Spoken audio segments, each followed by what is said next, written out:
Hey, so I wanted to talk a little bit today about something I got. This is the Beretta Inert Training Gun. This one is molded after the 92A1. So basically this is a blue mold, the shape of a 92A1, that has a magazine button and can be used for everything you use a blue gun for, plus magazine changes. When you purchase this, you're going to get a plain empty blue magazine and a plain full magazine. Now those are the weights. The full magazine has a little red mark. Alright, and it does weigh a bit more, so you can just practice your reloads. A couple of notes on it. The pistol itself, actual magazine will insert, locks in just fine. So that's awesome. With an actual firearm, the blue magazines are a no-go. Okay, they'll go about halfway up and do not function. So that's just something you need to make a note of, that these magazines are not a replacement for snap caps, which obviously you can see I keep a snap cap in the actual firearm, or weighted dummy rounds, which I also have.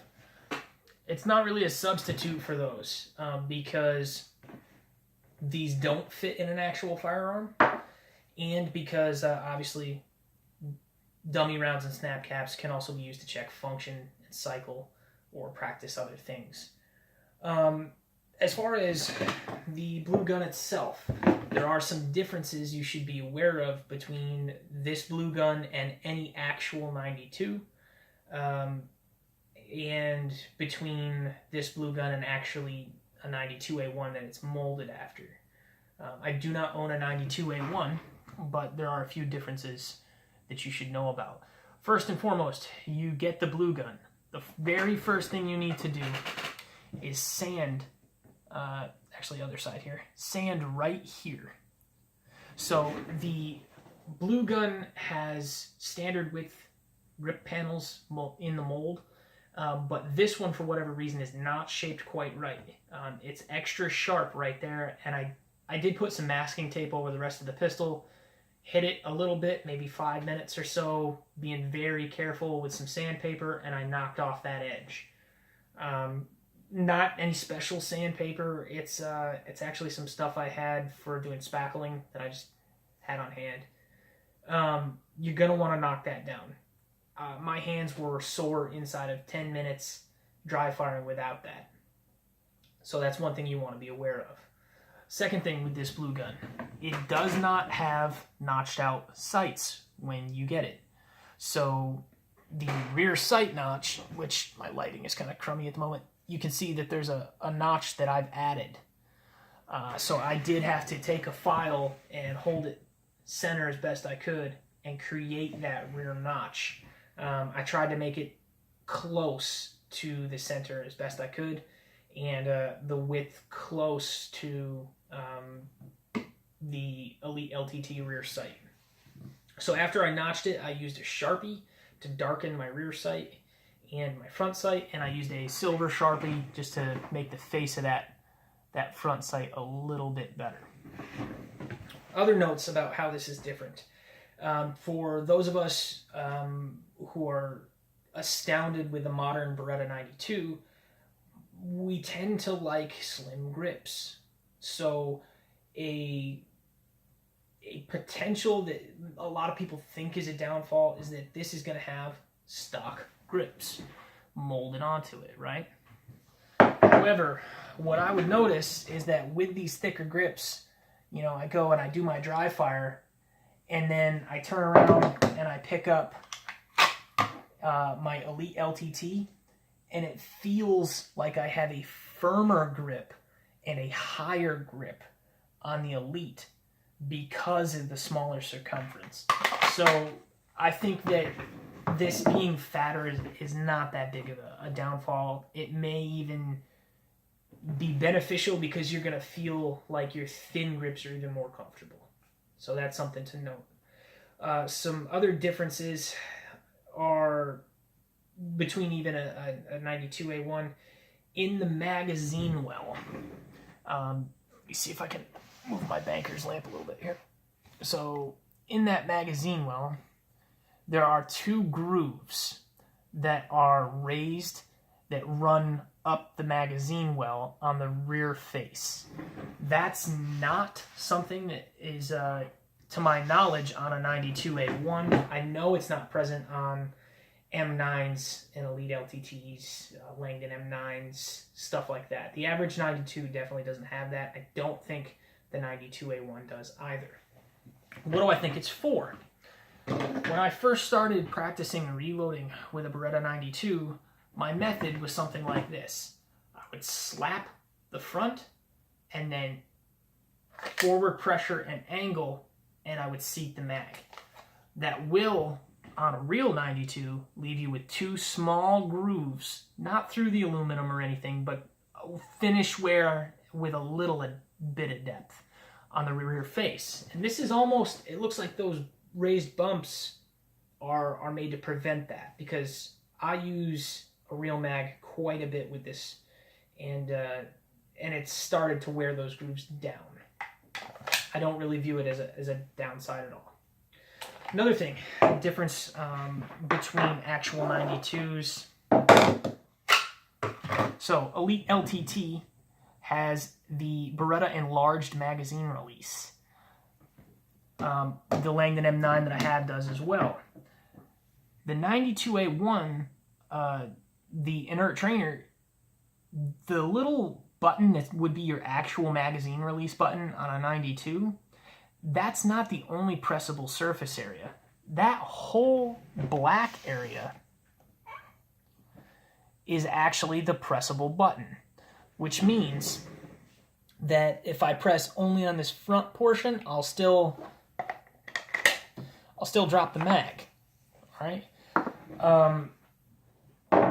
I'm one of those weirdos who use my middle finger to drop mags.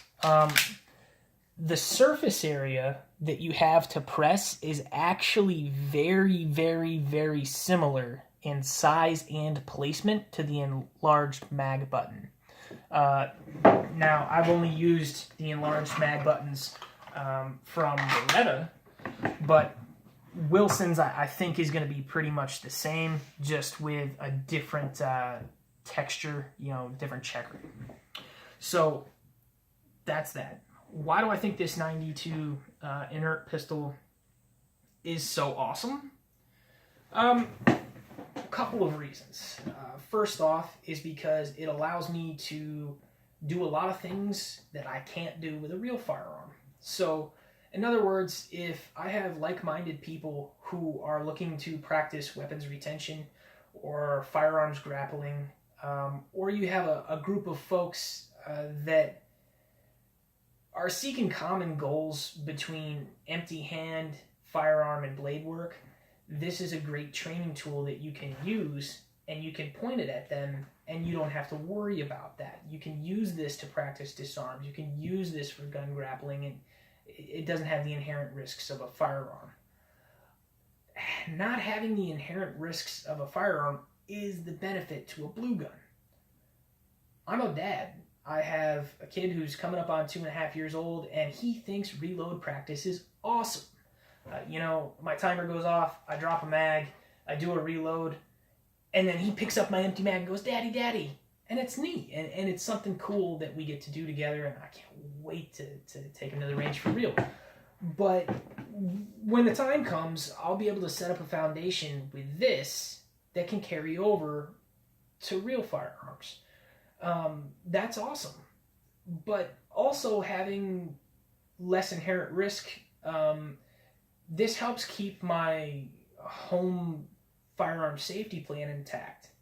So the Elite usually stays in a safe, and that's where it is. The Langdon M9 is a carry gun, so that's usually in another location that's also secure.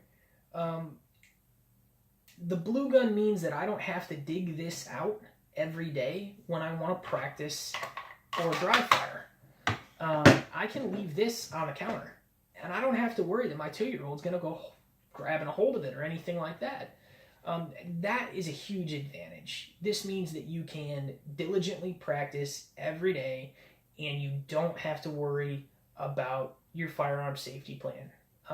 Personally, I keep all of my firearms in one room, all of my ammo in another room, and ammunition never enters this room.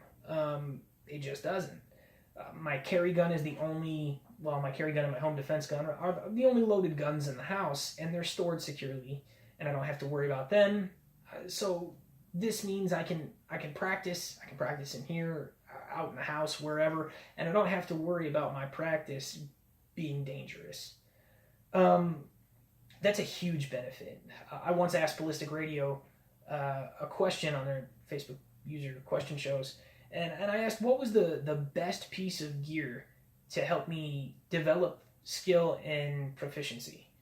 And John Johnson told me a timer, because people fall apart on timers, and that's important.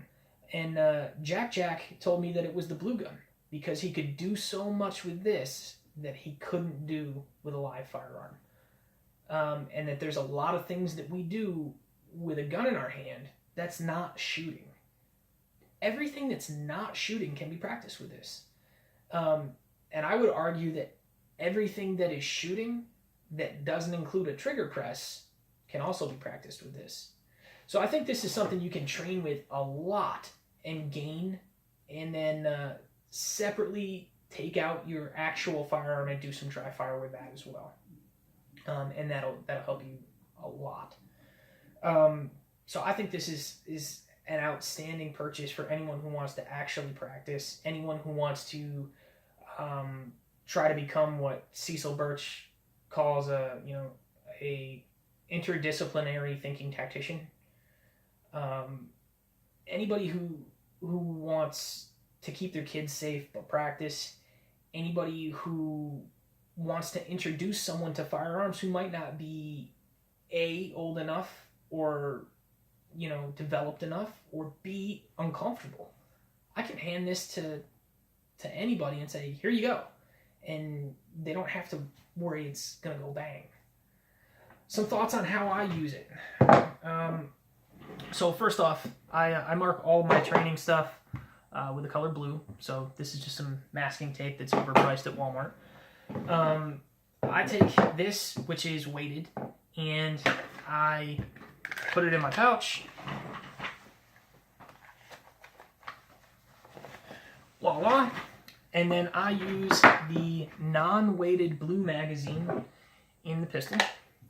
And I practice my reloads by dropping the non-weighted blue magazine. And then, throwing in this magazine. Why do I use this magazine instead of the weighted blue magazine? Shape. The weighted blue magazine does not have the shape of an actual round, and I want to index the tip of my finger on the bullet, so that I can get a decent reload. This doesn't allow me to do that. As far as weight goes, these are pretty close.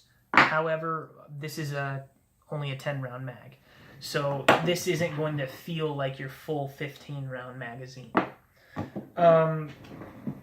The other thing that I'd like to note about why this is a positive for reload practice is I don't like to drop this on the floor. My floor plate is plastic. Eventually it will break. Never a problem. This is solid plastic. You can drop it all day long and your floor plate's not going to break off. It's not under spring tension, and it's not being held by a small metal tab. So I think, or plastic tab actually. So I think that using this helps me for the actual reload portion. This is just filled with weighted dummy rounds. I put some blue masking tape on the top of the round so that I can always, that is my dummy round. So For me, I think that this is an outstanding tool for personal development and for home's firearm safety. I think it's a great tool for teaching those you might know who are maybe ready to start learning, or those who are uncomfortable. I have a hard time coming up with reasons to not have this. I should have got one so much sooner. The stimulus for me to purchase this was actually less pepperoni. Has a special going on. I think it was 10 or 15% off. Use the code LESSPEPPER, and you could get this at a discount. The discount was kind of like the final kick in the pants because I had thought about this for a long time. I'm so glad that I have it. Is it perfect? No, it's not. It's not perfect. Okay, the grips are a little bit wider. Your serrations are just slightly different because it's plastic and not metal. The sights, I mean, it'd be really cool to actually dovetail this out and put in a rear sight and put in a front sight so I could have perfect sight matching. Don't expect this to be the red Glock 17 that's fully functional but non-firing. It's not that, but it's really good for what it is. It's got the same dimensions as a 92A1. That's something I forgot to mention. For holsters, this is my Keepers from Keepers Concealment. It's for an Elite LTT. So this fits the Elite LTT, the Vertec, the M9A3.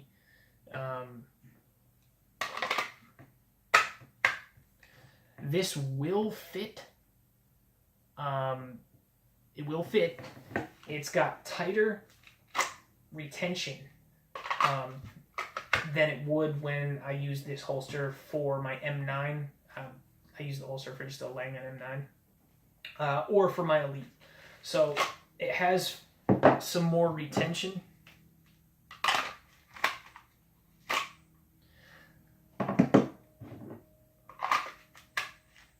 You saw that it's a little tougher to get in there, and then a little tougher to draw. I can work draws with it. It's just tighter retention. I think that has nothing to do with the difference between the Inert and the 92A1. I think it has to do with the difference between the 92A1 and standard 92 series. This 92A1 mold has a wider dust cover region. Yes, because of the rail, but that wider dust cover goes back further to accommodate an internal buffer that doesn't exist in most 92s. So you can still use this with almost all of the applicable 92 gear. Your 92 magazines, if you have a 92A1 holster, stuff like that. I haven't tried using the rail to put any lights on. I don't really run lights at the moment on handguns.